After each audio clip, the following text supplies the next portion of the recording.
Good evening, sir. Yeah, good evening, everyone. I'm just connecting with my laptop. Just wait for a minute.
Yeah, good evening, everyone.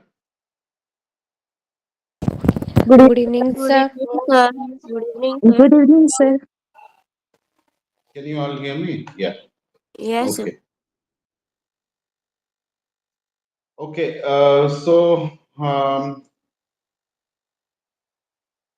Did you go through the next novel? How many of you have gone through the next novel?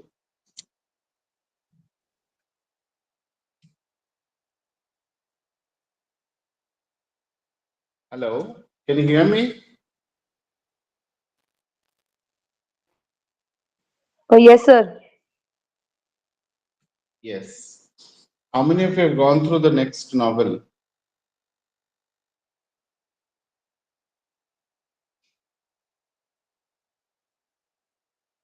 Heart of Darkness. Yes.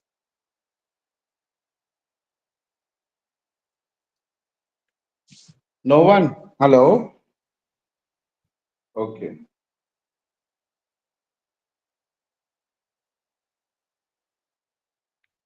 Read about it, summary and analysis, etc. Okay. Okay. Fine. Well, so who's the author of Heart of Darkness? Joseph Conrad. Yeah. Joseph Conrad. He had a big name which Yeah. was shortened to Joseph Conrad.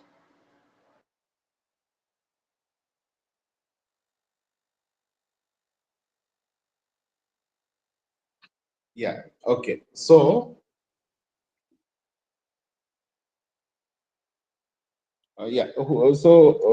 Joseph Conrad. Yes. Somebody said it has been shortened. So what is it? Can you please tell me?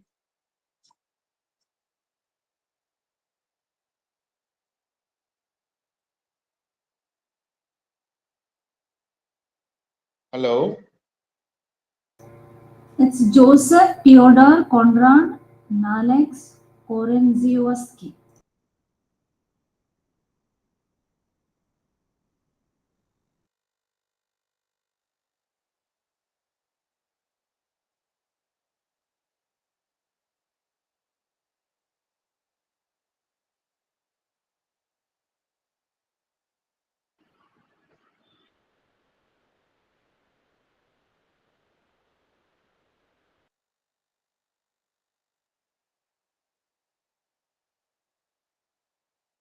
Hello, hello, Yes, sir, we can hear you. Yes, hello. sir. Okay, okay. I'm getting disconnected in between. Anyways, so Joseph Conrad, if you see, is was born on December 3rd, 1857, and at Ukraine, uh, that is the Russian Empire,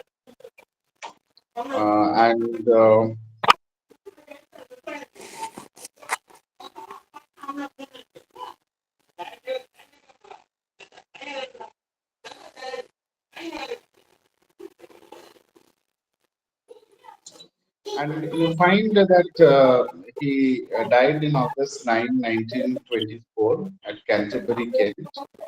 An English novelist and short story writer, Polish Decent, whose work include, novel Lord Jim in 1900.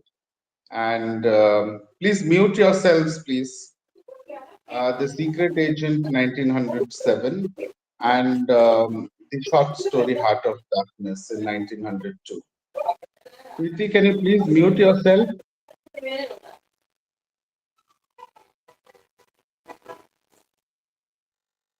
Sweetie, can you please mute yourself? Hello.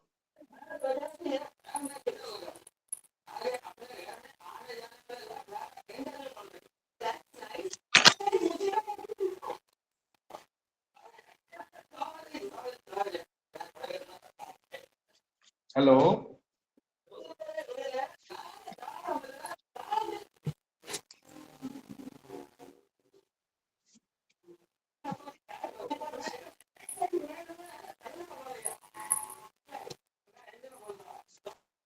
Sweetie, can you mute? Yeah.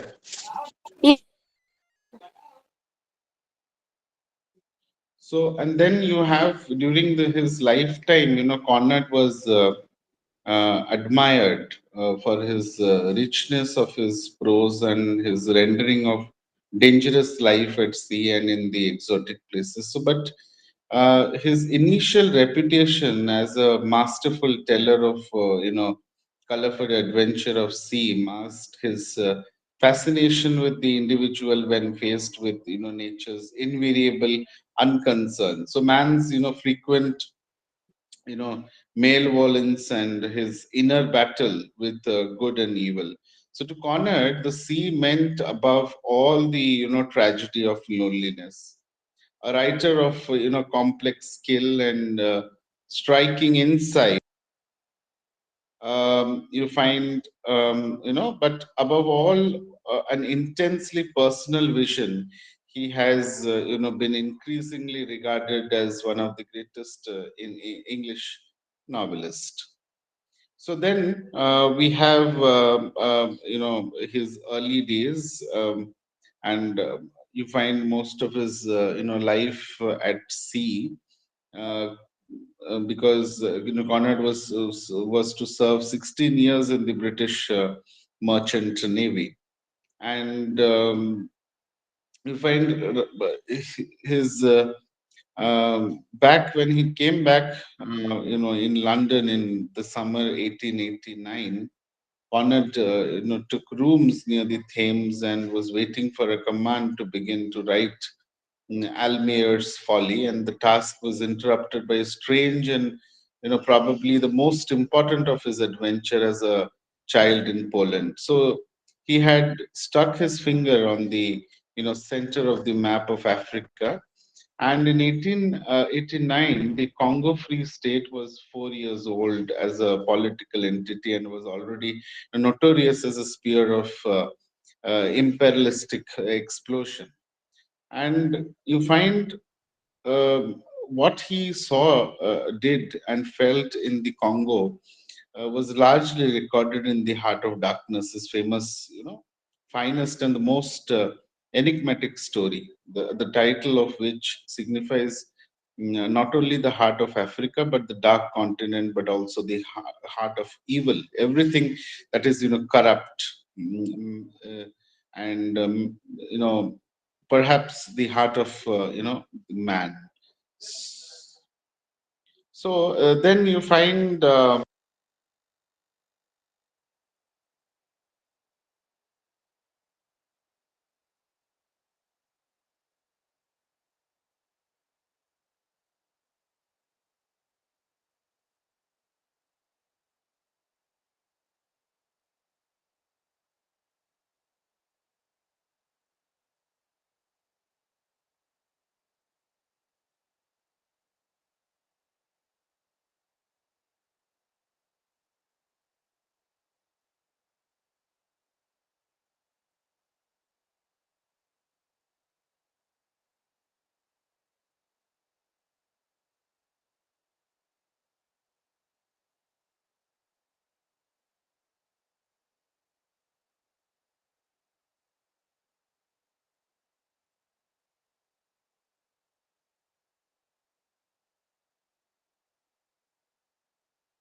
Hello. Is that me? You're not able to No, no. listen? So I think he got disconnected Okay. or something. Oh, okay.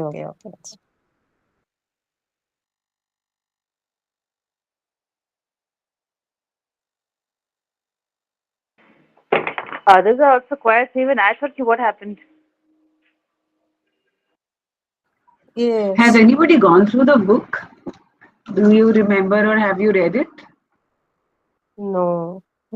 I was No, no, just trying to just go through the yesterday. summary somewhere so that I could Yeah, understand what me sir is also. saying.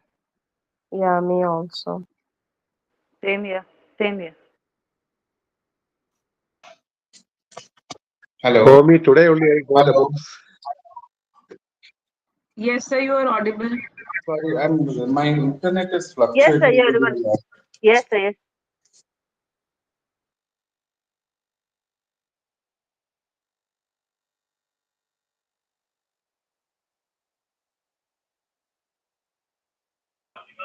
Yes, sir.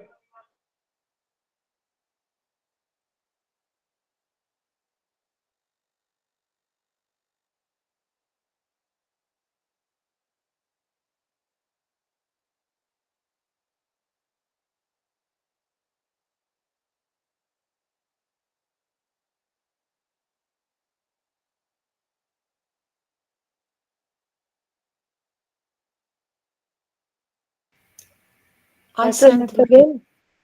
I sent the link for you who are asking for a summary. It's a short summary and very detailed. It's very good. Okay, okay.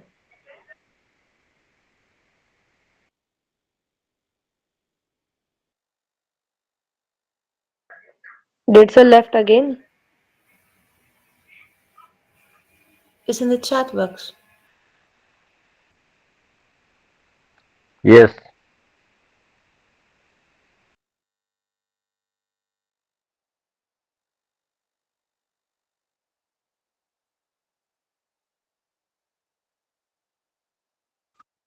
Hello, Majida. In Saudi Arabia, where you are located? Hello. Hello. Yes, sir. Yes, Please sir. Yes, mute. sir, you are audible to us. I'm extremely sorry today. I don't know. There's a lot of fluctuation with the internet. Yes. So I was talking about Heart of Darkness. So how the author, got influenced, and Heart of Darkness, which follows closely the actual events of Conrad's, Congo journey, tells of the narrator's fascination by a mysterious white man, and this person is someone who um, is uh, yeah, a mysterious white man who is, by his eloquence and hypnotic personality, dominates the brutal, tribesmen around him, and full of, contempt for the greedy traders who exploit the natives. And the narrator, cannot deny the power of this figure of evil, who calls forth, for from his something approaching reluctant loyalty. And then you find, you know he then talks about Conrad's, view of life is indeed very deeply pessimistic, and in every idealism are the seeds of corruption. The most honorable men who find, their unquestioned standards totally inadequate to defend themselves against the assaults of evil. And it is significant that Conrad, repeats again and again situations in which such men are obliged to, admit emotional kinship, and those whom, they are expected only to despise. So this despairing vision gains much of its force from the feelings that Conrad accepted it, reluctantly, rather than the with the morbid, enjoyment. And Coming to Heart of Darkness, we have, um, just a minute.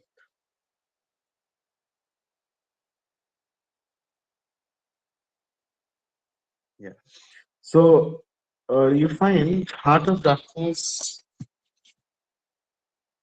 Uh, um, During the last, 2 decades of the 19th century, you find European nations they battled each other for wealth and power, and this battle caused, the scramble for Africa, in which European countries, attempted to colonize as much of Africa as possible.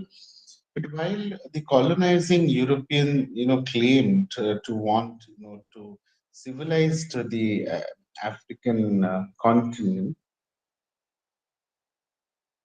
their, actions spoke.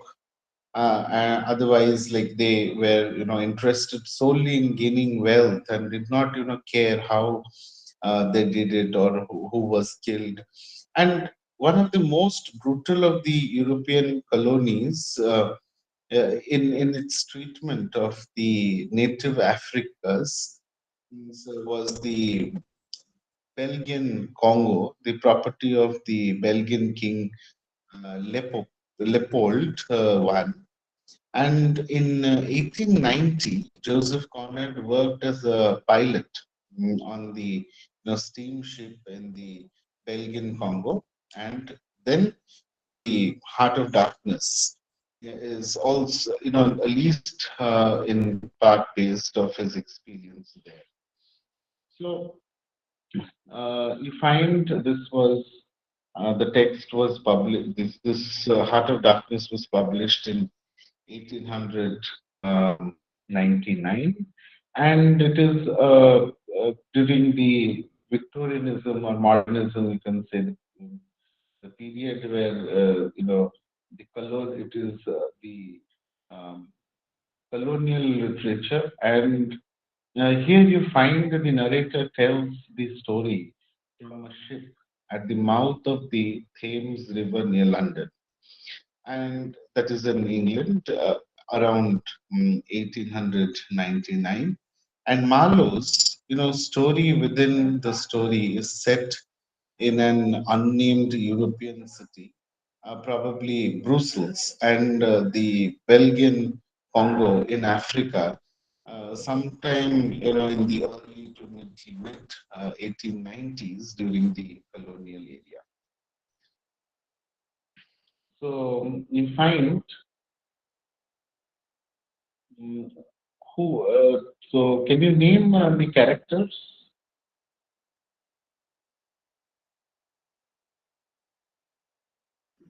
Just two, sir. Marlowe and Kurtz. Mario and Kurt. First, then, sorry. Marlowe and Kurtz, Mr. Kurtz. Yeah, Mr. Kurtz, Marlowe. Yeah. Then we have the general manager, uh, then the narrator himself, and Manager then and chief. uh, the Russian trader who was there.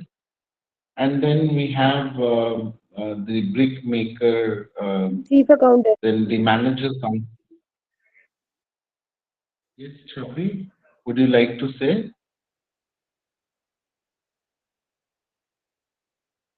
So manager, Russian chief accountant. Okay. Who else?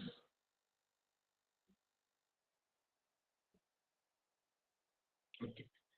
So the manager's uncle um, who was there, Mr. Cruz intended and then Marlowe's aunt, the directors of the companies, the lawyer, the accountant, a doctor, and Sweet, uh, the chief accountant, the foreman, the pilgrims, the helmsman, the African women, and the general manager's servant. So all these, these are all minor characters. The major characters are Marlowe, Mr. Cruz, the general manager, the Russian trader, and the narrator. Okay, am I clear to all of you? Yes, Yes, and sir. Hood's wife in the end. Excuse me, sir. Sir, some are waiting. Can you please Yes. inform the RC? Sir, someone waiting. Can you please inform them? Why are they coming Inform them. late? Yes, sir. Actually, they should come It's in now time, half no? an hour. Yes, Sir, they before got also. disconnected. They got disconnected. They're Okay. not late. Okay. Just wait, then let me inform the RC. No, it's not like that. If once it is, you are disconnected, no, you can add. But when you are not connected totally, Yeah, means if exactly, you are exactly. not,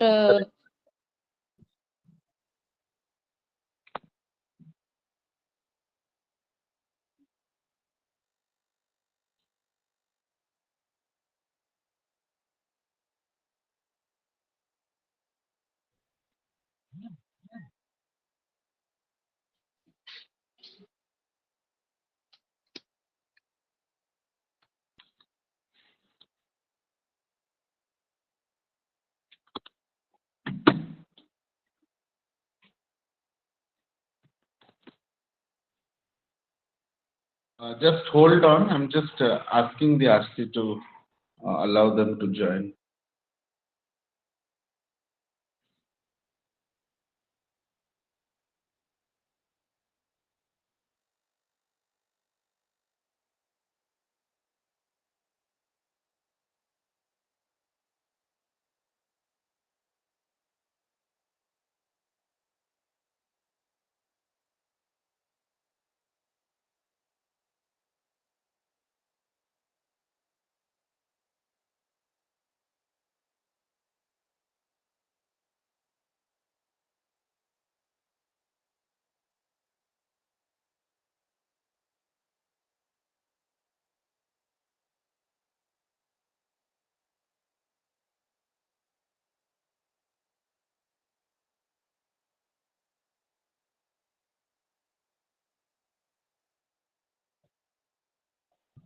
I have messaged. Let's see if they'll join them.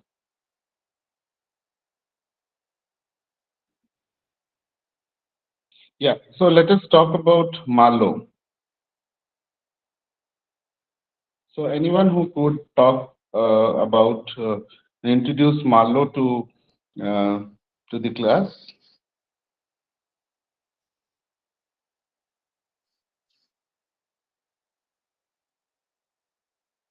Hello, can you hear me?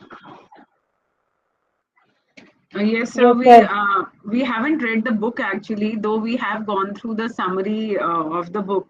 So giving the Okay. Fine, exact fine. idea might not be possible. Okay.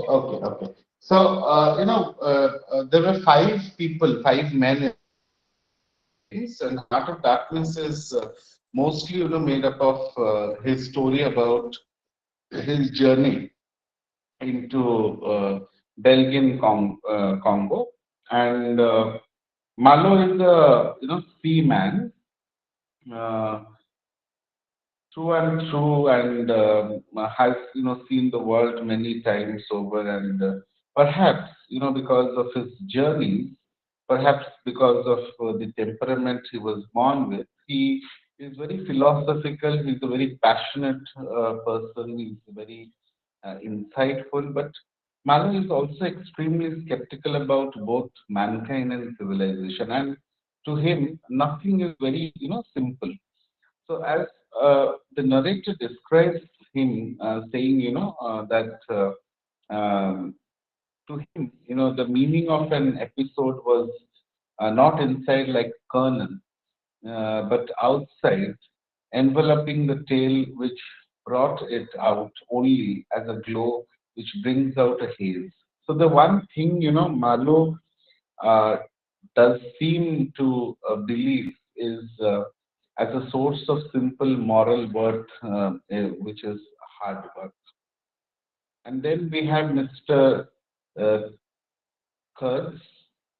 You can pronounce it in a different, because I pronounce it in this way. Um, some pronounce it as Kurtz. So, so the fiancé of his intended, and a man of great intellect, a talented person, and very wrapped by his time in the Congo. And you find uh, Mr. Cruz is the embodiment of.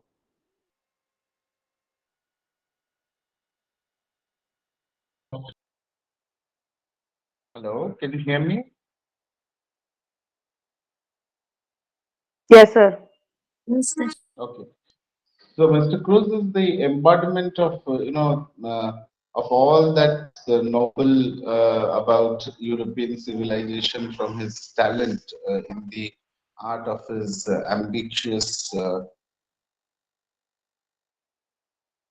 um ambitious goals of civilizing and helping the natives of Africa, and can be seen as a symbol of that civilization. But in his time in Africa, Mr. Cruz is transformed from a man of moral principles to a monster who makes himself a god among the natives, and even going so far as to perform the terrible rites. So his transformation proves that for all of his talent, ambition, and moral ideas, he was the hollow at the core.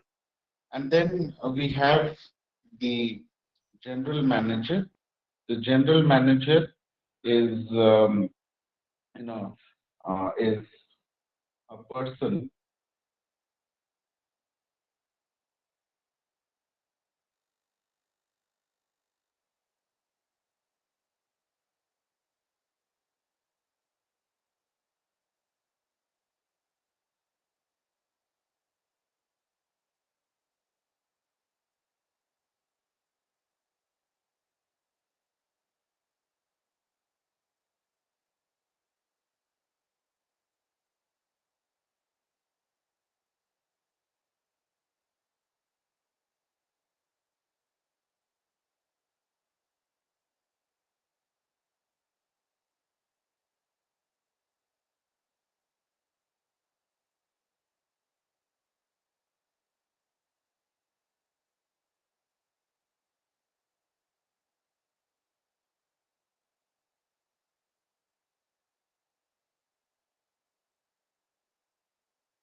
Hello, can you hear me? Yes, sir, we can hear you. Yes, sir. Yes, So, so then is the general manager. The general manager is the head of the company's central station on the river. So this man is a very, you find a very,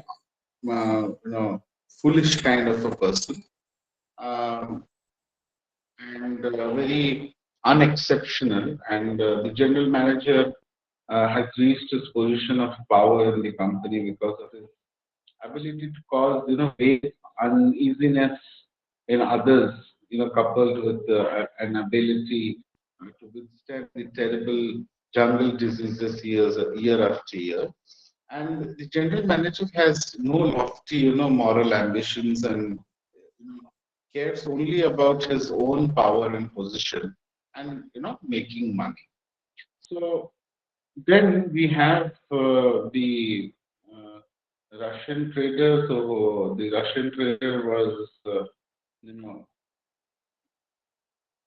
is a kind of a wanderer who, wears a multicolored patched jacket that makes him look like a jester. And through some of his miraculous stroke of luck, he has ended up alone in the jungle along the Congo and has survived.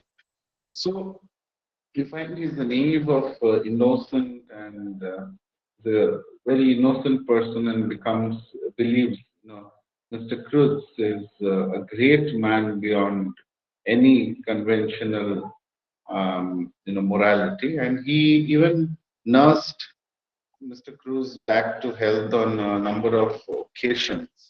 Though, Mr. Cruz once threatened to shoot him. And of all, you find the white men in the Congo, only the Russian refrains from trying to assert control over the jungle. Then we have the narrator. The narrator is uh, um, one of the men of among the five male people at in the ship in the Thames, and he is one who relays to the reader Marlowe's story and about Mr. Cruz and the Congo, and he is very insightful and seems uh, who has understood Marlowe, well, but otherwise has a little personality, and he does seem to be affected by Marlowe's story. Then we have the brick maker. The brick maker is the general manager's most, trusted person, and but he is a very, lazy kind of a person, very power hungry person who, despite his title, seems to be, despite his title, seems to have, never made a brick. But the brick maker cares only about his own advancement and therefore, sees Mr. Cruz as a threat. And he also thinks that Marlowe and Mr. Cruz are somehow, allied within the company. So Marlowe, describes the brickmaker as a papier mache, Mephistopheles. And then we have, uh, the minor characters. The minor characters are the general manager's uncle.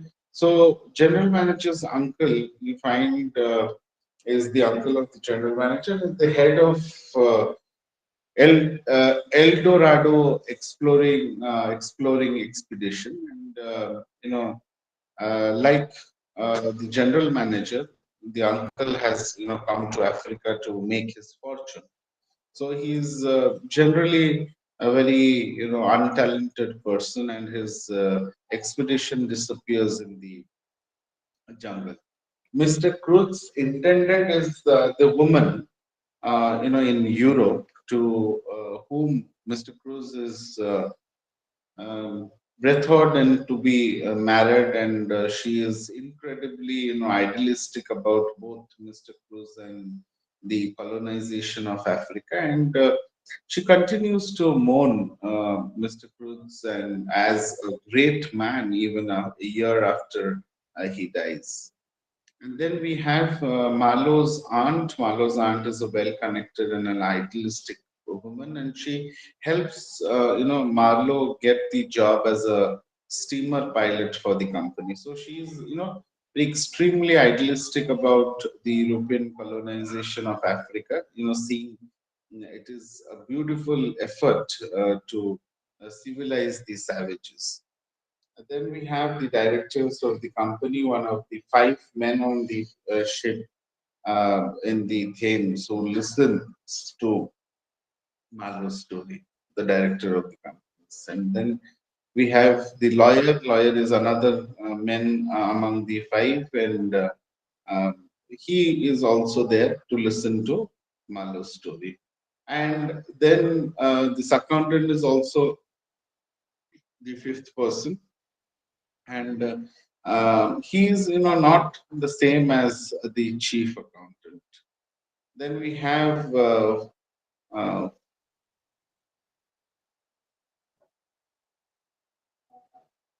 Freshelven is a steamship pilot who got into a silly argument that costs him his life, and you find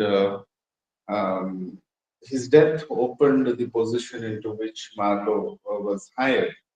Then we have a doctor. A doctor is a medical man in the city who is interested in how the Congo drives men crazy. And then we have Swede. Swede is the steamship captain who has nothing, but disdain of the government chaps who care only about money. And then we have the chief accountant. The chief accountant, who's is the company's employee at the outer station, who wins Marlowe's admiration simply by keeping himself impeccably groomed. So, so the chief accountant is not the same as the accountant. Okay, and then there is one accountant and one chief accountant. They're two different people. So then the foreman is a man who helps Marlowe repair the steamship, and the pilgrim is the the company agents that Marlowe gives the um, derisive nickname pilgrims because they carry long wooden staves wherever they go. And then we have the helmsman. Helmsman is a a coastal native of Africa, but who is trained to man the helm of a steamship, and he works for Marlowe until he is killed. We also have an African woman who is a savage and a stately, African tribes woman who seems, likely to have been Mr. Crud's lover. And then, yes, of course, we have the general manager's servant, who's a native boy who has grown, insolent because he works for the general manager. Okay, so these are the characters. Just a minute.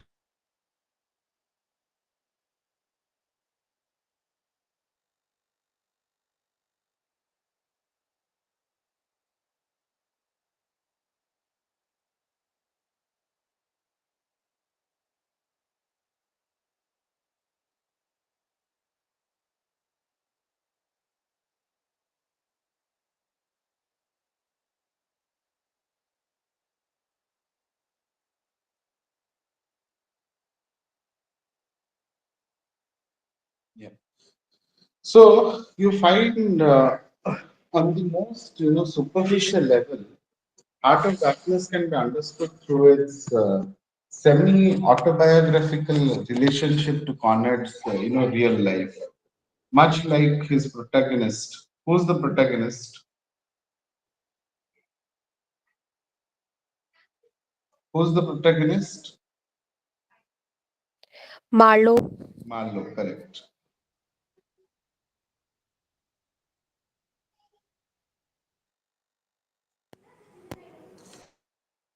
So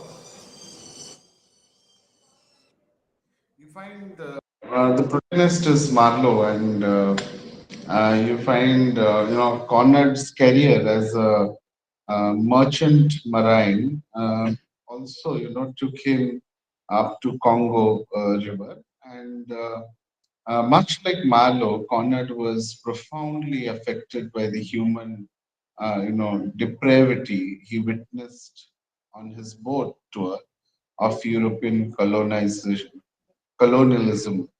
in Africa. So, but it's overly, reductive to boil, Heart of Darkness down to the, commonalities it shares with Conrad's own experiences, and it would be useful to examine its elements crucial to the emergence of the modernisms. For example, if you can say Conrad's use of multiple narrators, his couching of one narrative with another, the stories, a chronological unfolding, and if you see as would become increasingly clear as the 20th century progressed, is almost post-structuralist distrust in the stability of language. So, as at the same time, you see his story pays homage to the Victorian tales he grew up on, and is very evident in the popular heroism so central to his stories narrative.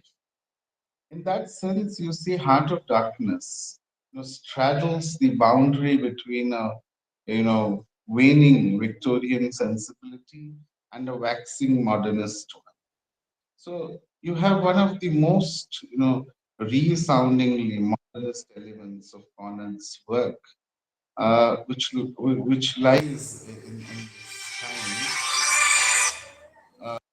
You find of the early, post-structuralist treatment of language, and his insistence on the inherent inability of words to express the real, which is in all of its, horrific truth. So Marlowe's journey is full of, encounters with things which are unspeakable, and with the words that are uninterpretable, and with a world that is eminently uh, um, inscrutable. Uh, in this way, you find language fails, time to time again to, do what it meant to, and to, communicate. And basically, it's the phenomenon which is best summed up when Marlowe, tells his audience, talks about, um, his experience, the truth, what makes truth and its meaning. It's the penetrating essence. So all these things, and you know, communicating adequately, communicating or terrifying the darkness that he observes around him, the horror that he sees. So some critics has talked about Heart of Darkness is a mass appeal which comes from this ambiguity of language, from the free rein it gives its readers to interpret. So others, posit this as a great weakness of the text, viewing Conrad's, inability to name things as unseemingly, the quality in writers who supposed to be one of the greats. Perhaps this is itself a testament to the to um, Heart of Darkness's breadth of interpretability. So you find examining Heart of Darkness.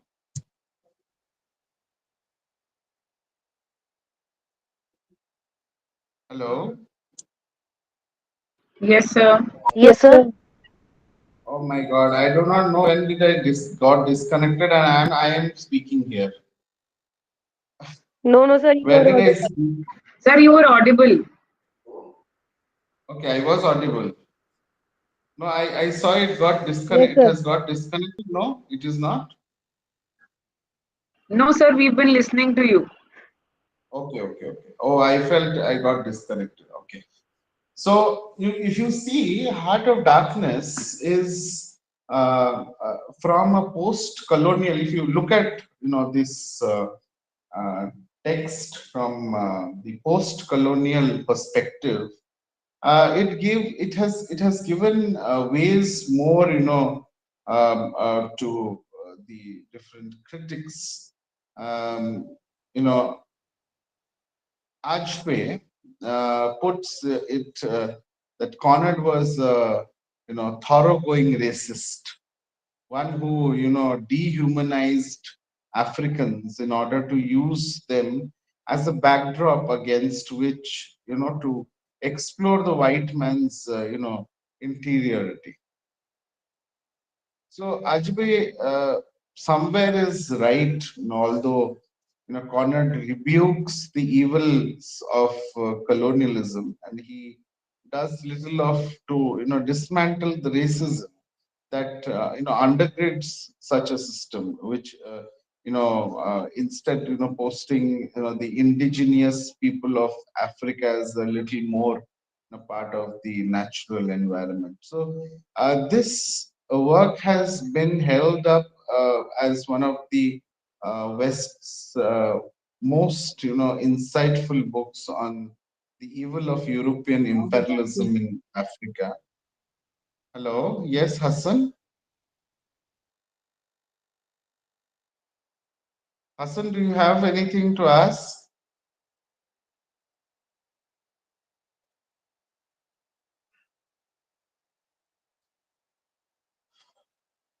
Okay.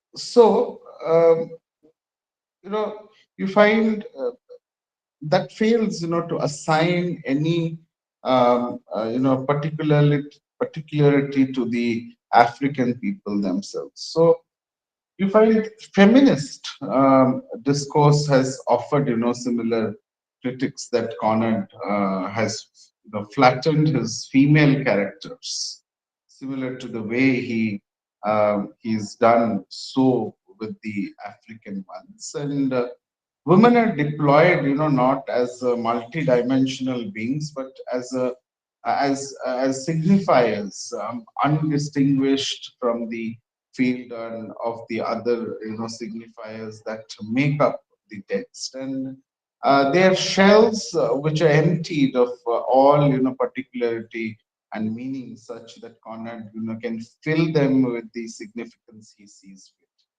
So the African queen, becomes the embodiment of darkened nature and an, eroticized symbol of allure. And Mr. Cruz intended, meanwhile, is just a, you know, signifier of our uh, the the illusory reality of society that Marlowe is trying to protect against the invading darkness of human nature. So if I neither woman is is there, neither is named a rhetorical strategy that seems less about Conrad, who is illustrating the failures of language that it does about his privileging his masculine voice about any possible feminine ones. So, if you see the much contemporary analysis, the post-colonial or the female critics that are included is centered not on the text itself but on the other contemporaries of the text, thereby elucidating the way um, it has been put through in the work, which are more, which has more problematic elements, and you find that the heart of darkness is occupying an ever changing position in the literary canon, no longer as an elucidating text that reveals the depths of human depravity, and that as an artifact that the product of such depravity, and which reproduces it in the own right. So here you see heart of darkness um, can be said that belongs to the literary canon. Are you all, have you all understood? Hello? Yes, sir. So they don't consider it as a literary work, it's a kind of a tale, just a Mhm. folk tale. Folk tale, sorry? It's like the folk tales when someone goes on a journey to some place and then when he comes back he's telling Then we this can story. also tell, we can also tell it can be a travelogue. Yes, this is what I meant.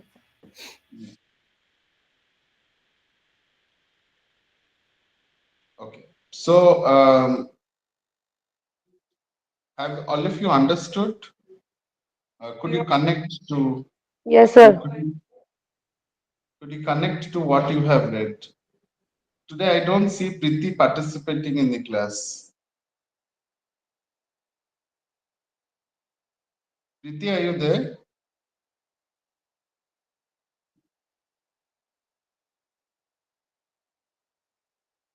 Okay. Paramji, are you there? Yes, sir. Yes. Uttara, Himani, Yes, sir, we are there. Yes, sir. Yes, sir. We are here, Sir, yeah, sir. I am This text is very new to us right now. So we are just sir, kind of I am listening to you because the summary we read was completely, we are clueless. And whatever you're saying, we are just trying to connect with both and we are just trying to understand. That's why we are completely right now dumb. okay. sir, I am from North Africa, so I can tell you about Africa. So So, sorry, Master, sorry, can you it's come again? Sorry. I said I am from North Africa. So Oh, Africa, okay. it's Okay. my land there. So I can Oh, tell you about Africa if you wanted to know anything, because I was in Cameroon too. So when you talk about Congo or Cameroon or any other country there, I can have this image in my mind and I can tell you what's going on over there. So when he says the heart of darkness, darkness, mhm. it refers to their lives there and the darkness of their skin because they are blacks. So he couldn't say black, Mhm. so he says darkness. So it refers to the way they are living, since there are tribes, and some people are cannibals, and they eat the meat of even of human beings. Some tribes there. Mhm. I'm talking about the Central Africa and the South of Africa. I'm not talking about the north side, because there Yeah, in yeah. the north we have some white people. We have limitis like me. I'm not white or black, but in between. So, but when you go to Africa, and especially when you go to into their forests, and you see these animals, and you see these human beings there, so you find this nature, and it's savage. I would say savage and virgin at the same time. The beauty of the Mhm. nature and the beauty of their skins. But when you go, but when you live with them, you will find that they are suffering because Mhm. most of them are illiterate. Most of Yeah, them yeah. they don't know anything about civilization. This is Mhm. why the Europeans they always describe them as savages. In fact, they are not savages. They are not animals. But the savage, if you get it in a positive way, means that they are still as they are. They are not contaminated with industrialization, with all these thoughts of philosophers. They know nothing, so they can follow any elite. So this is why when you talk with them, they have this. Their minds are like blank minds. You can teach them whatever you want. You can write in their minds whatever you want. So this is why Kurtz in this novel, he was since he knows that the words are strong. This is how he used all the people around him and made them at his service. So What I can connect is mm, anyone who knows about the tribes at Andaman Nicobar Islands. Anyone has any experience or have read about them? Yeah, sir, the Sentinelese What was this tribes. tribe? Sentinel tribes, which were like Sentinelese, I think. they haven't. Yes. No human contact at all. Okay. tribes, they are different, they The have Jarwa different tribes. Have you heard rituals. about the Jarwa tribes? Charwa tribes is something they have not seen the civilization, and they confine themselves with them only, and Yeah. civilized people are not allowed to visit them. Mm-hmm. So there is a Recently, book. yes, sir, in the movie also Tejas, they have just very mildly touched on this topic, like these particular tribal people. It's not like savage.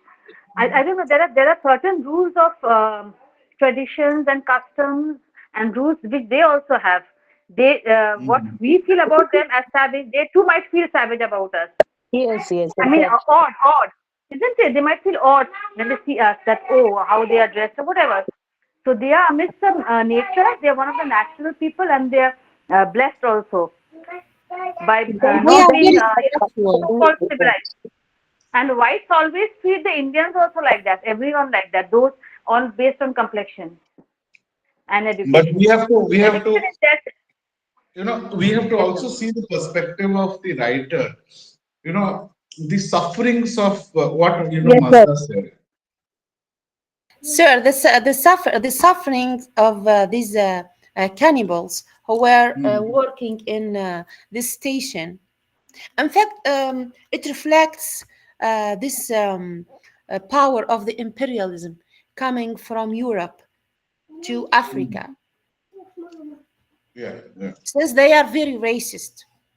And so exploitation of the innocent, obviously because Yes, they are less educated, they isn't treat it? them And like Very it is badly. Like, if you talk about the innocence, it's not about just this tribe, but if you go around the world, there are yes, many sir, in tribes that have general. been, yeah. Are you asking me, sir? No, no, I'm just telling in general. Yes. So Okay. these Yeah. white people, when they come to Africa and they wanted to exploit and use everything, uh, every there the mines of gold, iron, Mhm. everything what is there in Africa, because it's a very beautiful land. In fact, even the wood. They cut the trees and take the wood from Africa to Europe to build their houses. Yeah. So they've been using these human beings and treating them in a very bad way. So they don't even consider them as animals, because when we have animals, you have a cat, you will love this cat and you will treat him in a good way. But those people, they don't treat them in a good way. So Africans, they've been suffering for a hundred of years till now. In fact, they are still suffering from these um, uh, um, uh, what can I say about it? It's like atroce manner of exploiting what is there, Mhm, mhm. especially in the Central Africa and South Africa. But North Africa, no, it's they are no longer there. No more colonization. Our ancestors, they kicked them out. Thank you, Mazda, for sharing. Welcome, sir. Excuse me. Yes, Paramji? Yeah. About Belgian Congo, about which we are discussing here. There is a great book by Mark Twain, King Sorry, Leopold. sorry, once again. Oh, 1 minute, 1 minute. Sorry, sorry.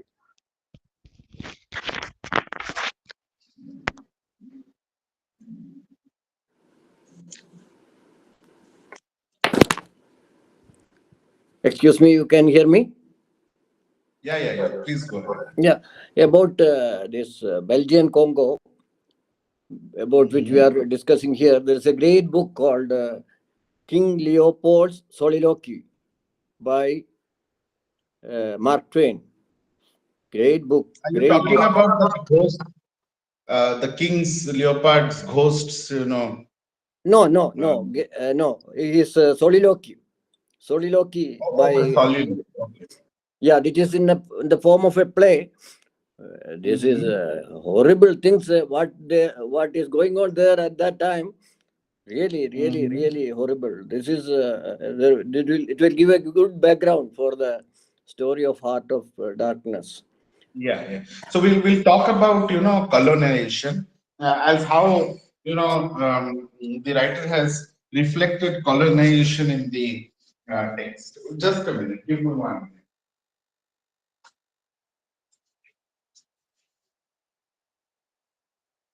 Yeah. So we see Marlowe's story in Heart of Darkness takes place in Belgian Congo. This is as said, the most notorious European colony in Africa. And because of the Belgian colonizers who immense, greed and brutal treatment of the native people, in its deception of the, monstrous wastefulness and the casual cruelty of the colonial agents towards the African natives.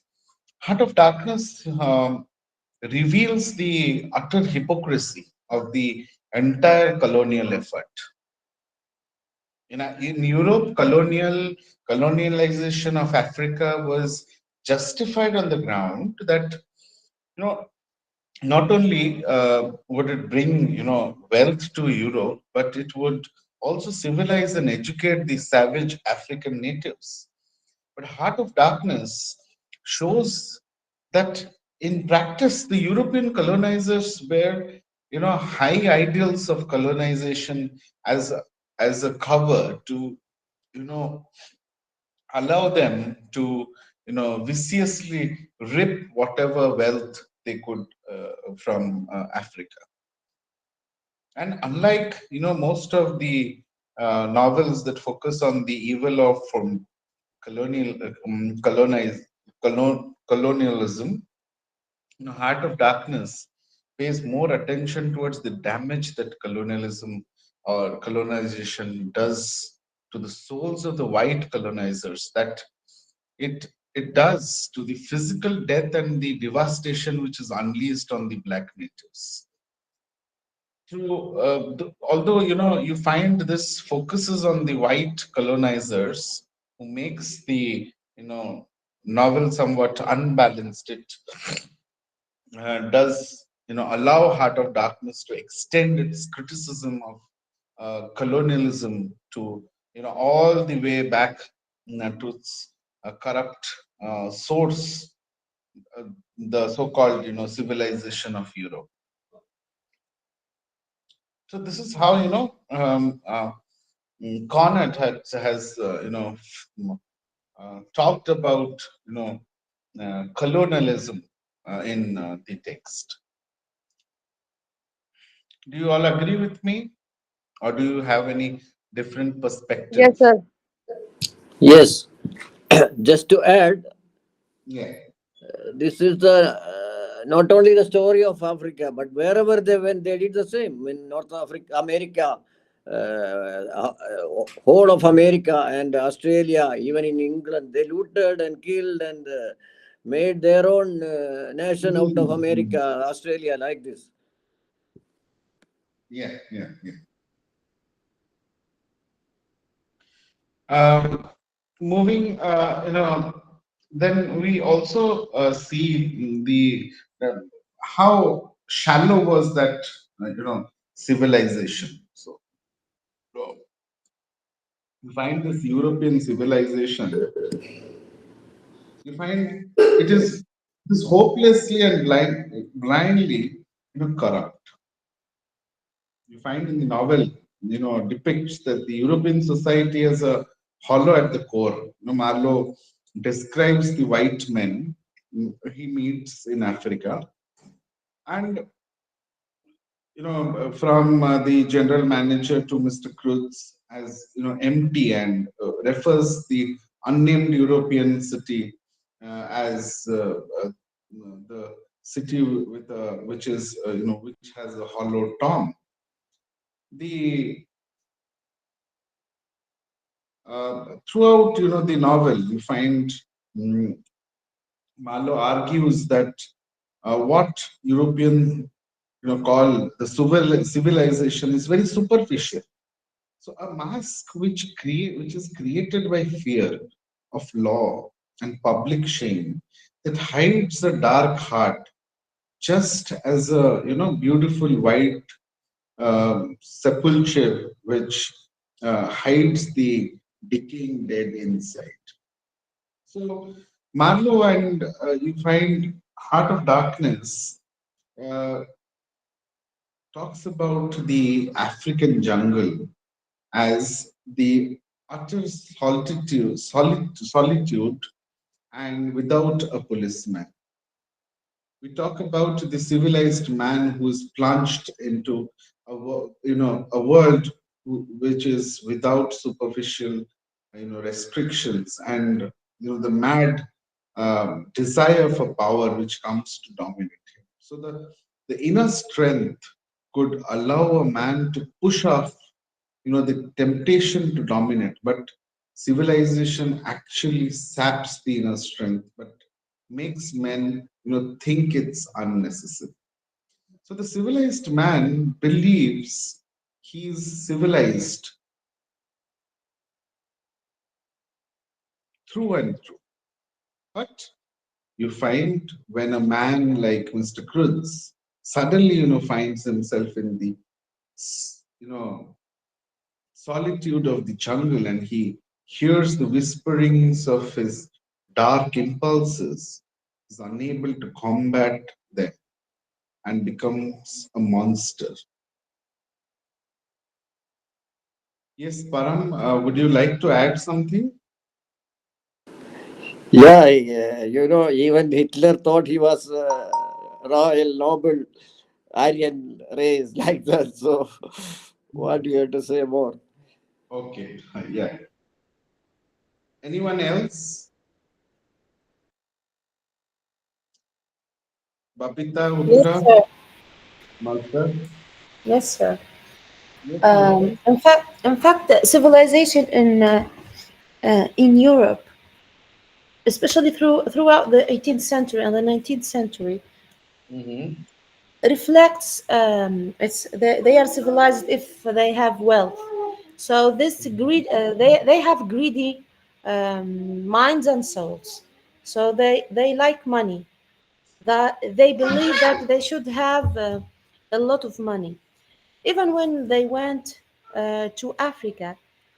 Uh, Maybe the author didn't tell, but I can imagine that they took a lot of weapons, many weapons with them. Because if they don't have weapons, they cannot um, rule there. Yeah, Because yeah. they cannot rule. Because how can they steal these lands from the native uh, owners if they don't have weapons? So with this industrial revolution, they made all these weapons so they can colonize everywhere and get wealthier, and they think they are civilized, but Yeah. in their opinion, they are not But civilized. throughout, They are Hannibals. yeah, so throughout their even throughout their literature, if reading now as a in a 21st century, if you look back throughout their literature, we can praise their the way of the writers author's way of writing or style or giving the realism in the work. But if you deeply analyze the psychology of that particular piece or the mindset of the people, you just find it so bizarre that in 18th century they claimed themselves so civilized, but they were so racist, they were so extremist, like, and they were so cunning, they knew what they are doing, and they colonized everywhere just to loot, and they know they cannot just wage a war, so they just enter as a settlement, and they just created a lot of internal they plotted against and each other. And the history of India, as such, our nation went through almost 2 to 300 400 years of this whole colonization, and they know that they cannot attack directly, so they, whoever, the ones who are feel minority, the ones who are Divide and rule seeking to policy. want to come in power, they took the chance of exploiting them among. And the example of Indians itself, we find a lot of Indians supporting the Britishers, and they were plotting against each other, their very own nation, so they know whom to actually uh, approach, so they were exploiting, and they never, they were never interested in There was by also colonizing. there were also vested interest of the Sir? people. That is why you find the Indians, if you talk about the Indians, with the Britishers, they had their vested interest. Yeah, sir, but then they were so cunning, and they exploited each other. That is what I'm trying to say here. They see, they've just waited for the The divide opportunity to and rule exploit policy. every, Yes, the divide yeah, and rule it's more policy, like and that. I mean, I'm shocked about the Indians. Yes, for so many years Wherever they used the same wherever they strategy, stepped. and people were okay with it. Just a minute, one at a time, please. Uttara, Yeah. you're over, then we'll allow Babita to talk. Yes, Babita. No, no, she's right. I was just putting one point only, what she's trying to say. The divide and rule policy. Years after years, people were falling a prey to that situation. Yeah. We became just pleasers to the British. That okay, Yeah, probably I that will is get a personal benefit. Yes, nobody thought for the correct. nation. Apart from, of course, apart from the great minds, the patriots, those, so it was like that. But they didn't think in the long run how the whole family could benefit, generation after generation could benefit. So people used to think of the personal gains, and Mhm. I mean the Britishers knew exactly where to hit the nail, how to utilize. Yeah, yeah, yeah. Yes, Ashwath, I read what you have written. Yes. But I agree that what you told, that no, the people wherever they went, they were like they were interested. So that, like, if I am not interested in something, no one can force. The Yeah, thing of is course, that of also. course. Suppose today, if you get a opportunity, to the government gives you an opportunity, will you not take, will you think no, the government has the vested interest for, because of the, probably for the politics, that is why they are, because of the votes they are involving me and I will not go. Sometimes or the other there is a trigger which initiates you to move ahead. Yeah, Uttara, do you have anything to say? No, sir, I was only No. saying this. See, I am from a South India, so we were like dark skin, to be very to be open, put it there. We are more of colored, not we don't consider themselves as a colored people, but we are of the darker shades. So we know the kind of treatment Mhm. we had in our history, like post, during the colonization and during the kind of atrocities our Tamil people or South Indians went through in the hands of Britishers, and how they were sent as a refugee, just like how Africans were, sold to other European countries, or just like that. You see a lot of Tamil diaspora living in Malaysia, Singapore, and other Asian countries. You see a lot of Tamil population there, because at one point they were actually sent as slave to all the fields, to factories and fields, like just like that, because they completely destroyed our we were civilized back before they entered, and they actually literally destroyed our handlooms and every darn thing, because and that's how they destroyed our culture and civilization. And since they had a very support from the central part of the India, like the northern states were actually supportive of Britishers, and the southern states were hardly four states, and we went through a lot, so we know exactly what they were going through. So that's how I can understand the colonial, this thing we could relate to what the Africans would have went through at that time. Yeah, yeah. So, Himan, I see Himani and Chabi Mazda. We'll take this discussion further. Let me first finish my portion. I have a little portion. Let me finish that, and then we'll take it ahead.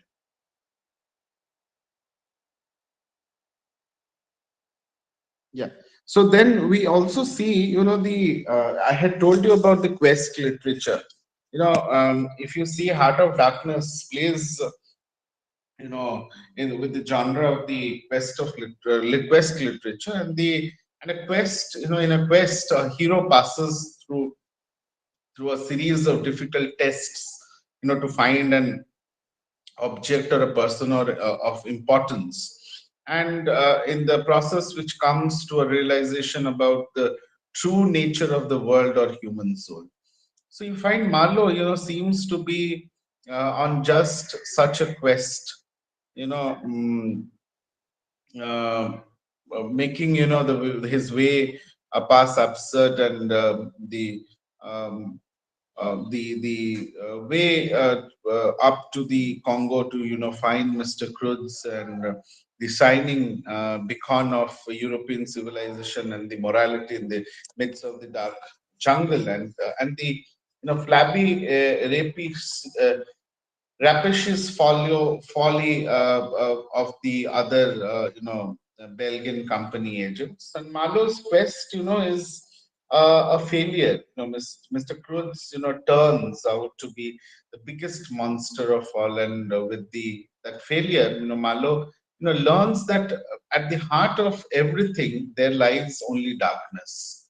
So, we can't know that the other people, or we can't, even really know ourselves. So that is, there is no, fundamental truth there.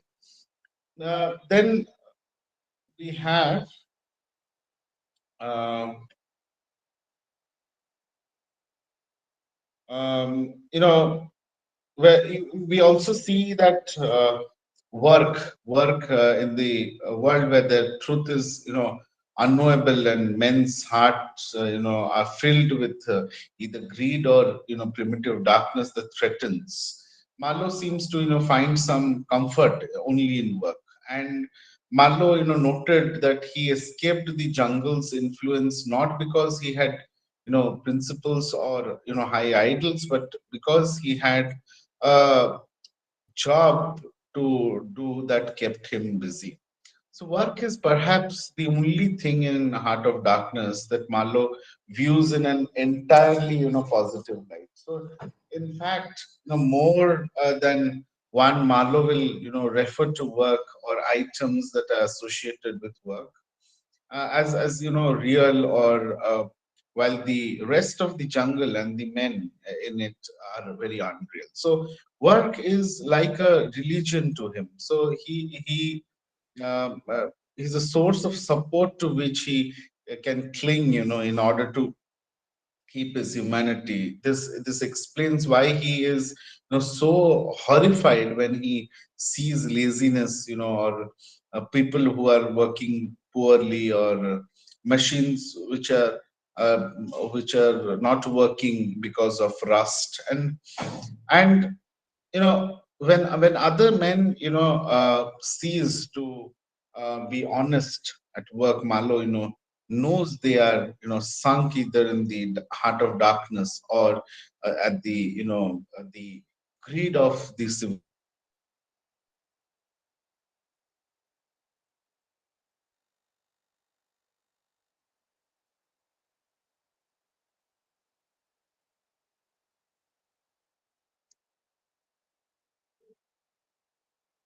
So hello, Yes, sir. Yes, sir.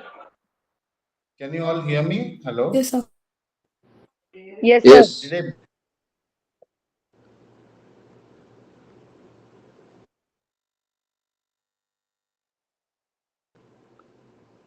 Your voice was interrupted.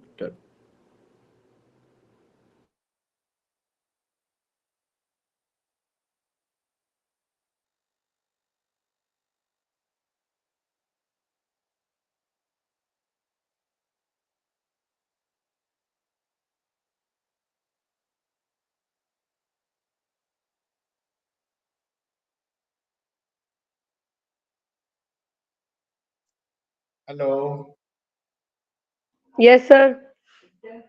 am I am I breaking? Hello. No, No, sir, no, sir, sir, you it's are loud audible. and You're clear. fine. Now okay, now okay. Before it was interrupted.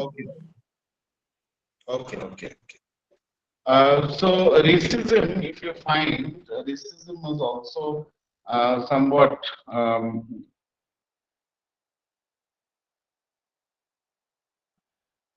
one minute.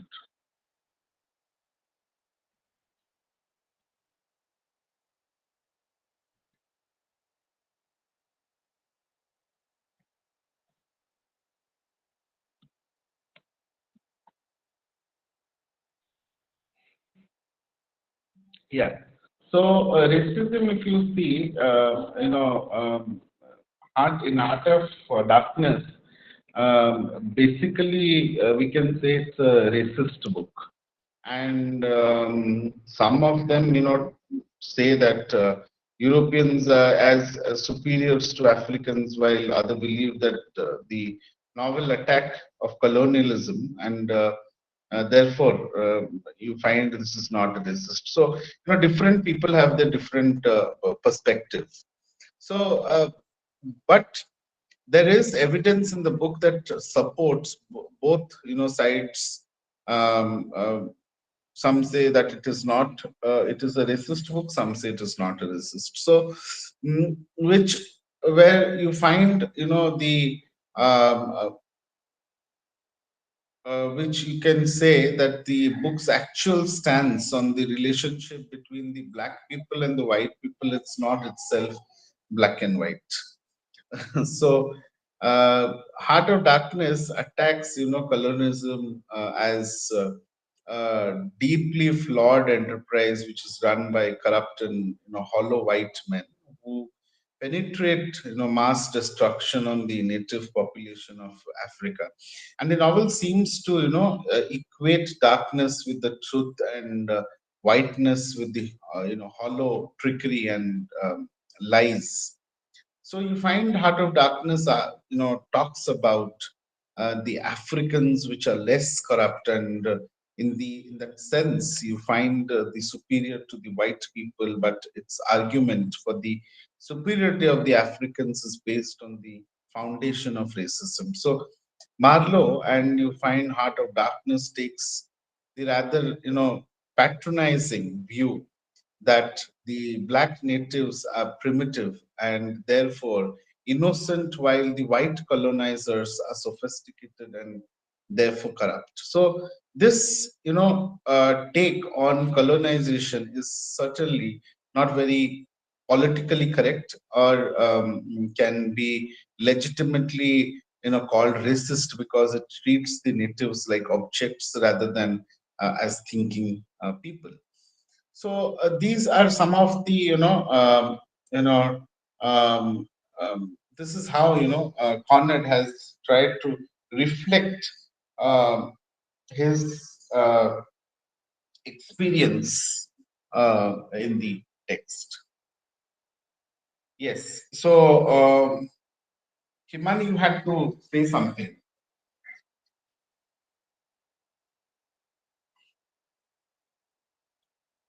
No, sir, I was just, what Uttara said, like we had our own culture. That is what I wanted to comment upon. That these people were so proud of there was a saying which said, white man's pride, as a lot of us might have heard about it. They used to take a lot of,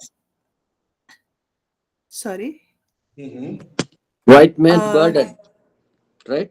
Uh, yes, white man's pride as well and burden. Yes, exactly. So they wanted to make everyone civilized. They suppose they took the responsibility for the entire world to be civilized by them.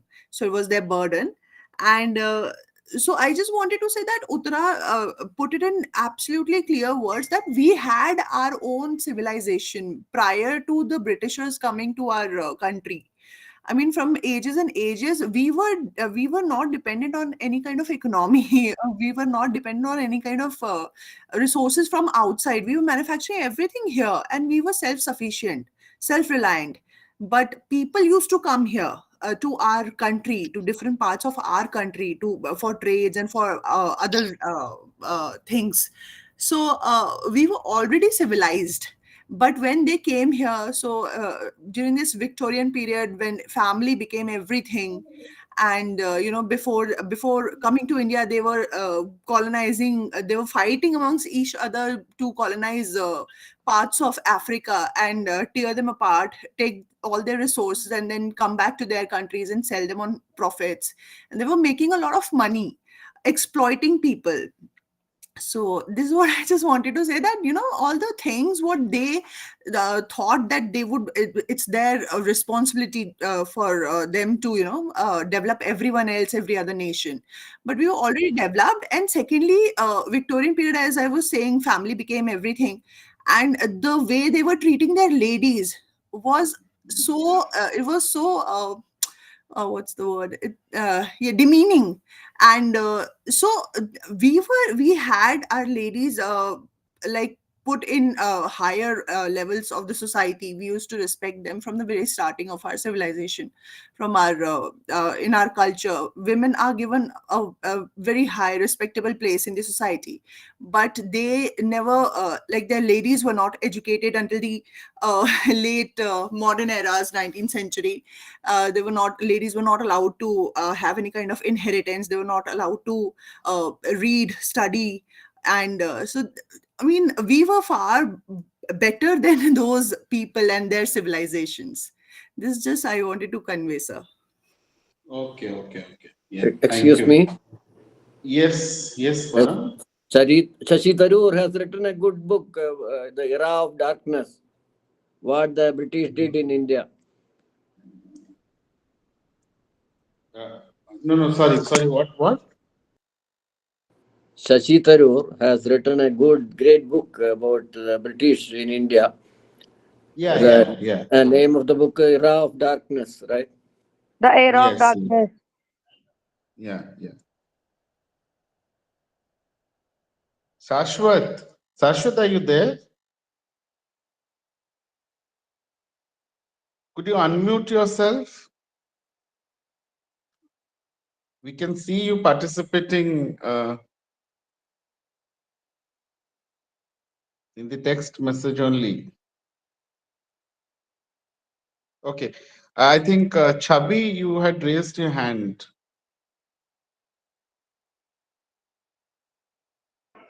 Sir, sir, my opinion is just that ki everyone has their own nation and culture. Mm-hmm. Okay. Yeah, Mazda. Yes, sir. I have one idea about this imperialism.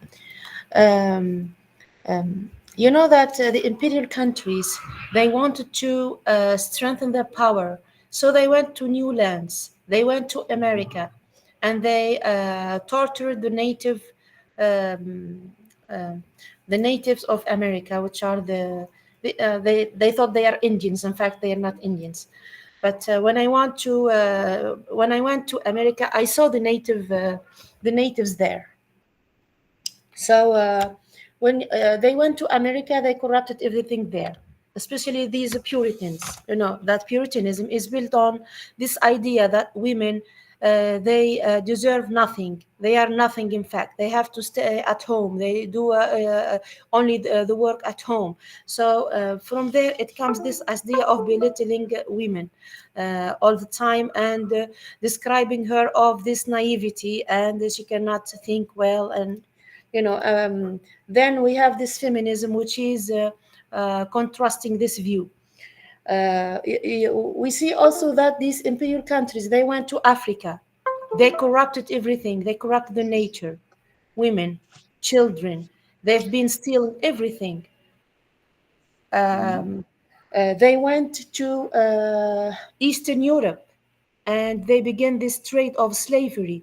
You know that there are white slaves. Yeah, yeah, You know yeah. that? Yeah. So they went to Eastern Europe. They took women from there, from Poland, from Ukraine, from Kosovo, everywhere in Eastern Europe. So whenever they go, they are like a plague. They corrupt everything. They just want to get wealthier. They steal everything of which is there, and at the same time, they don't civilize people. In fact, they treat them brutally. They torture them and they take advantage even from children. You know that they make children work. They make them work in farms, in factories. So wherever they go, they just The do. labor, that the what is that called? The stands for the daily laborer. They are considered in such way. Yes, they think about liberalism. Mm-hmm. You mean this liberalism? Yes.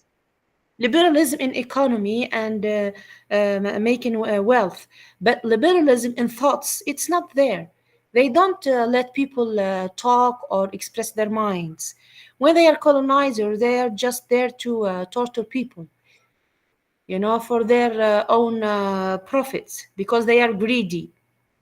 So the main if we in my opinion, most of the books they always emphasize this idea of greedy men.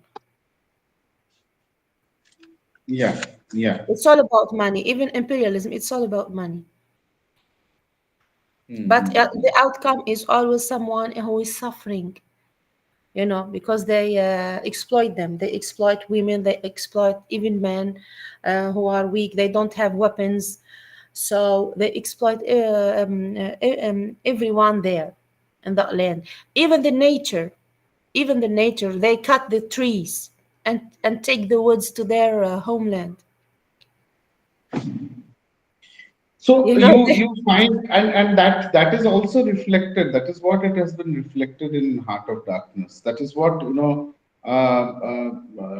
author tries to talk about yes, the Malay yes, sir. story. They mess up. They mess up with everything. the landscape of nature, the tribes, the women, children, men. So when they leave, it's a total mess. Yeah, yeah, yeah. So, Okay. So, Uttara, you have something to add? Yeah. No, sir. This is just a small example of a lot of students. Like recently, we had a conversation, and then they were like, "You don't know." Personally, texted me, "You don't know Britishers. I did a lot of things to India," but then I couldn't argue with them in through text because there is this simple example of how you see if you trace back before British, invasion, you see a lot of civilization, like right from Indus Valley civilization and from my civilization from the south. Even in those times we had toilet facilities.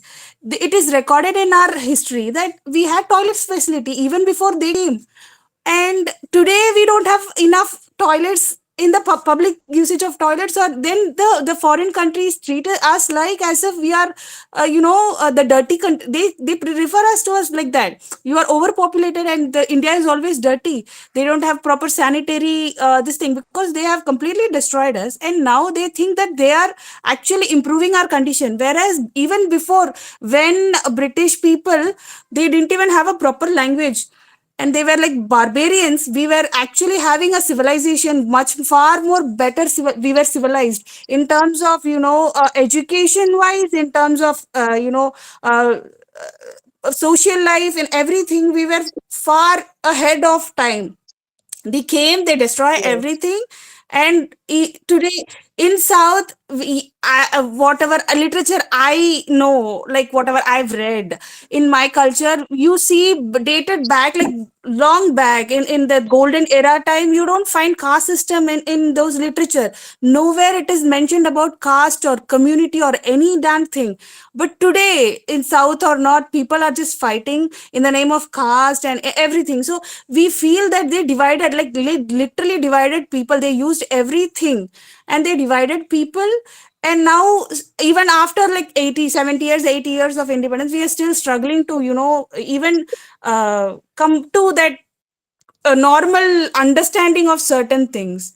So they think that Britishers have given a lot of things, but then they have destroyed everything, and they just left with only a 10% of knowledge, which is not even enough for us to understand the Enough for people. entire right.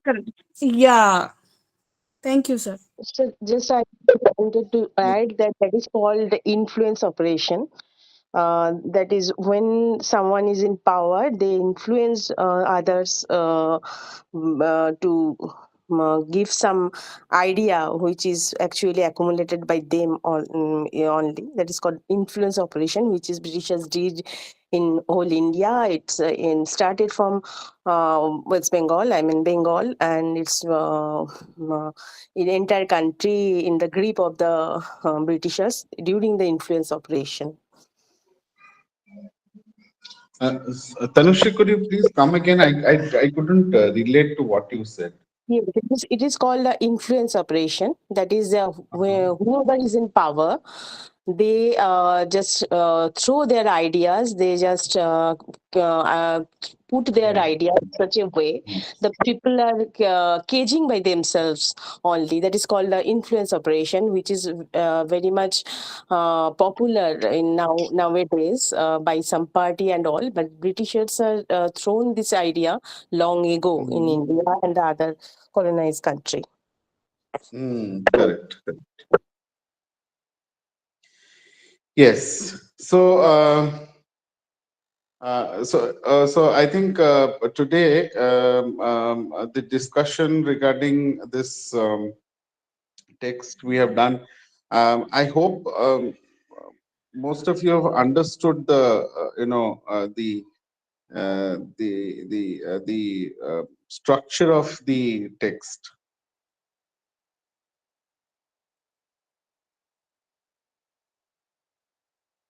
I am not getting an Yes, sir, but answer. it So seems haven't you to understood? Yes. Excuse me. yes, sir, but it seems to be a difficult text to understand. I said it seems to be a No, no, difficult no, text to no. understand because there are not too many characters in the text, but then this concept throughout the text, right from the beginning to the end, there is just this particular theme of colonization and the linkage to the Yeah, tribals yeah, yeah. No, no. If you, is not easy to that is what. understand. Priti, sorry to interrupt. Yes, sorry to interrupt, Priti. Priti, but I would say that if you have read history, you can relate this. I mean, history of English literature. If you have read, then you can relate to this particular text. Suburb, most of the students have not read Indian literature history. Yes, We are exactly, trying sir. to Excuse read, me. sir. We are trying to go through all the history before we actually sit down for exams. So hopefully it will be clearer then. Yeah, it will be easier for you to connect. When you're doing your critical analysis. Sir, in Uh, MEG 5 we had history and literature. MEG 5, you have literary criticism. Yes, sir. Yeah, yeah, yeah. Yes, Excuse me. Param. Uh, Yes, Param. can I suggest something? This novel, Heart of Darkness, is really special, different from all other novels in the syllabus, which were Mhm. mostly family drama like that. But this one, very much special and serious. So, I would suggest we will, all of us will read it completely and discuss it maybe after 1 month or something like that, if possible. If Sir, I possible. have already read that. I think many people didn't. I also didn't read it fully. Yeah, Many though, people. yes, yes, yes. It will listen. That is why I say, if you don't, read, you will not be able to connect to what, what I'm telling you. Because today, what I said was on the critical aspect, I talked about the language that Conrad has used, and how it has been criticized by, the other writers. Yes, exactly. Yes. Yeah, yeah. Okay, so I think today's we had a good discussion, although not too many people participated, but you could connect to some of the themes which were discussed today. And Priti, I was expecting you to join the discussion. I asked for you many a times, but you didn't reply. Sir, actually, I was engrossed. I was trying to look for the book or something, though I didn't find one copy at my home itself then. So I disappeared for 15 minutes to look for the book so that I could connect to whatever was happening in the class. I realized that the initial part was pretty much descriptive in nature. That is, there are a lot many images. So you actually, it is something that should be read at leisure and understood properly. It's not the kind of story like the other novels we have gone through, which Uh-huh. we'll be able to, kind of understand easily. It really requires a proper, relaxed read to be able to, understand it. So this is going to be a time-consuming Mm. task, I guess. Yeah, yeah, yeah, yeah. It is. It is. Okay, so then, we can end the class today here. And what I want is, I'm probably not in the class, but sometime later, we can have a session where we would like to know each other, because I don't know many of you here in the class. I know some of the names I remember because of you are interacting, and the others I see there are many people who have joined, but they don't even unmute themselves. I don't know. They're silent observers. But Excuse me, yes, can, yes, excuse me, sir. yes, Sir, I Sohana. would like to, yes, sir, one poem read in my graduation. That was from Maya Angelou. That was the poem is I know what the caged bird sing. If you read that poem, you can also relate with the thing of the same thing, the suffering of the black people and the means the white people, what all they have did to the black people, you can understand from that poem too. That is a nice poem. I Afro-American would literature. suggest everyone. Yeah, yeah, Yes, yeah. That is, yes. yes, that is, but you can relate with the thing we days the But I think that's an American literature novel. we can somehow we can relate.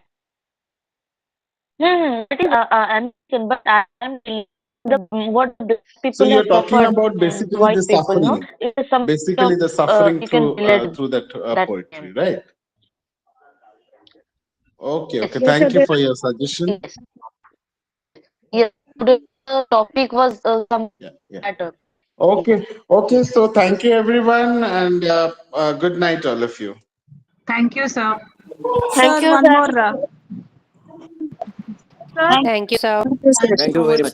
Thank you. Thank you. Excuse, sir. Yes. Sir, one more. Sir, one more suggestion that we have only 8 classes, sir, but there's 9 novel. So if you can arrange for one extra class to discuss about Miss Actually, Jean actually, Brody.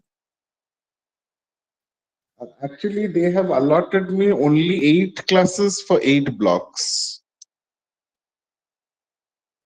But there is 9 blocks for Meg online students. Yeah, yeah, but there are And the even though ninth if you block have is 12, Miss John Brody. And that we yeah, have a see, lot of if questions coming from that block, sir. okay, okay, no So for problem. online So student, what there are we'll 9. do, we will from one day because I cannot take a ninth class. What I'll do is from that 8th class, we will see some class will try to finish one in 1 hour, and then we'll try to chip in this novel. Uh, because for 8 credit course we have only 8 hours. Sir, but we have questions from that novel in our assignment also. Yes, sir. That narrative Yeah, technique, that question has been repeatedly asked. That the novel name is The Prime of Miss John Brody. Jean Brody, John Brody. okay, I'll talk to RC if they can give me one more class. Even sir, I if will it is, take that. Sir, even if for you In cannot the sir, for arrange weekends, online if you parts students. of can the, arrange. I just will. for I have now, to. That is what I'm saying. I have to. I have to ask the RC to allot me a class. or else, sir, we can have our own link Sir, also. We that is can. okay. Sir, what suggesting what you said. Sir, what you said is okay. That we can try out like one of the days. You can divide 1 hour. You can allot 1 hour for each topic. And apart from that, if you could get Yeah, another yeah, class, extra class, we can rehearse everything and clear our doubts. yeah. Thank you. I will talk to the Thank you. RC. Let me see what, because in this schedule they have given me. They have given me only 8 blocks to complete 8 blocks. So I have to really ask, because I cannot go beyond because it's beyond my this thing. So and all these classes are being recorded also. So if I you know Sir, when they upload, they will upload that this is the topic, but I will be talking about 2 different topics. That would be wrong. Okay. Sir, means Okay, that so these that eight means that blocks yes, are we can common in the ask for that exam. class, extra class. That will be nice. Yeah, yeah. I will Sir, talk there to them and are I'll let you know by tomorrow. Okay. Sir, we can have our own this thing online class link. We are there on the WhatsApp group. We have a group, so we can share that. And if you can arrange 1 hour from your time, any day, whichever day you're free, then also we can do it. Since you said that it is not possible to cover 2 blocks in one day because we'll be not through. Yeah, yeah, no, that is what I'm going to Yeah. talk to the So not through concerned. RC. So if not through RC, we can create our own Google Meet link and we can just get one. Okay, okay, okay. Yeah, yeah. Just But first let me suggestion. try. Let, let me try with RC Let first, and then yes. okay. Right, sir. Right, sir. Okay, sir. Okay, okay. Yeah. Thank you, everyone. Thank you. Good night. Thank you so Thank you, much, sir. sir. Good Good night. night. Good night, sir. Thank you. Thank you very much.